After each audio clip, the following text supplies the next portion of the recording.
পিতৃপক্ষের অবসান ঘটিয়ে মাতৃপক্ষের সূচনা হলো। মহালয়ার পূর্ণ লগ্নে জগৎজননী দেবী মা দুর্গার চক্ষু দান করে পুজোর উদ্বোধন করলেন মুখ্যমন্ত্রী মমতা বন্দ্যোপাধ্যায়।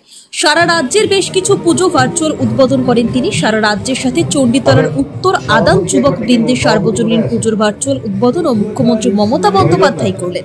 উদ্বোধনী অনুষ্ঠানে উপস্থিত ছিলেন হুগলি জেলার মেন্টর ডক্টর সুবীর মুখার্জি, চণ্ডীতলা থানার ভারপ্রাপ্ত আধিকারিক অনিল রাজ, বিশিষ্ট সমাজসেবী ডক্টর কৌশিক শীল, চণ্ডীতলার বিডিও সাহেব সহ একাধিক প্রশাসনিক ব্যক্তিত্বরা।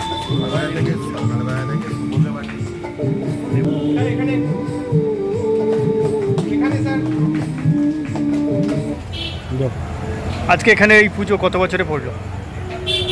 কত বছরে পড়লো বলতে 25-37 বছর।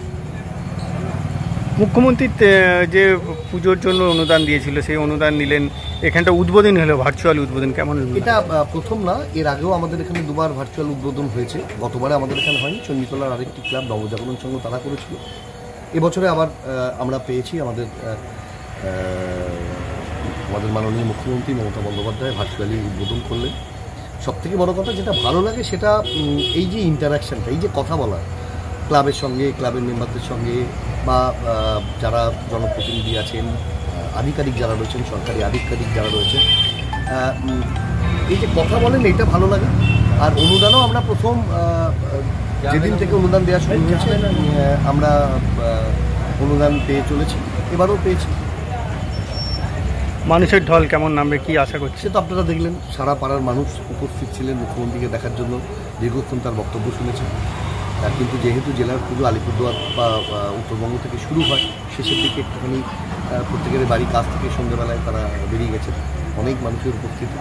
এবং সবথেকে বড় কথা এবারের পুজো আর একটা ভালো লাগলো, সেটা হচ্ছে দিদি চেতলা থেকে বসে যখন দুর্গাপূজার কমিটিগুলোর নাম একের পর এক বলে চলেছেন, তখন একটা আজানের ধ্বনি বোধহয় চেতলাতেই কোনো মসজিদ থেকে বাজছিল। বাংলা যে সম্প্রীতির বাংলা, মমতা বন্দ্যোপাধ্যায় নিজে তার বক্তব্যে এবং ঠিক প্রকৃতিগতভাবেও সেটা মিলে গিয়ে আজকে প্রকাশ পেলো, এটা দেখতে ভালো লেগেছে। পুজোকে কেন্দ্র করে আর কি প্রোগ্রাম রয়েছে দিনগুলোতে? পুজোকে কেন্দ্র করে এবছরে আমাদের কোনো প্রোগ্রাম নেই, কারণ এবছরে আমরা একটুখানি পুজোর বাজেটকে কাটছাট করেছি। কারণ আমাদের অগ্নিকল্প আছে, এবছরে 10 বছর করবে। আমরা যারা এই পুজোটা আমরা করি এবং আমরা কোনো অনুদান পাড়ার কারোর থেকে নিই না, স্বেচ্ছায় যারা দিয়েছেন, কোনো চাঁদা টাদা আমাদের থাকে না, মেম্বাররাই পয়সা দিয়ে করি। আবার অগ্নিকল্পে আমার এই পুজো কমিটির যারা মেম্বার তারা অগ্নিকল্পেরও মেম্বার, সুতরাং অগ্নিকল্পে 10 বছর এবার একটু বড় করে হবে। সুতরাং এইবারেতে পুজোতে কোনো আমরা রাখিনি অনুষ্ঠান, নাহলে অন্যবারে 4টে দিন বিভিন্ন রকম সাংস্কৃতিক অনুষ্ঠান, পাড়ার মানুষদের সঙ্গে একসঙ্গে খাওয়া দাওয়া, সেগুলো সবই।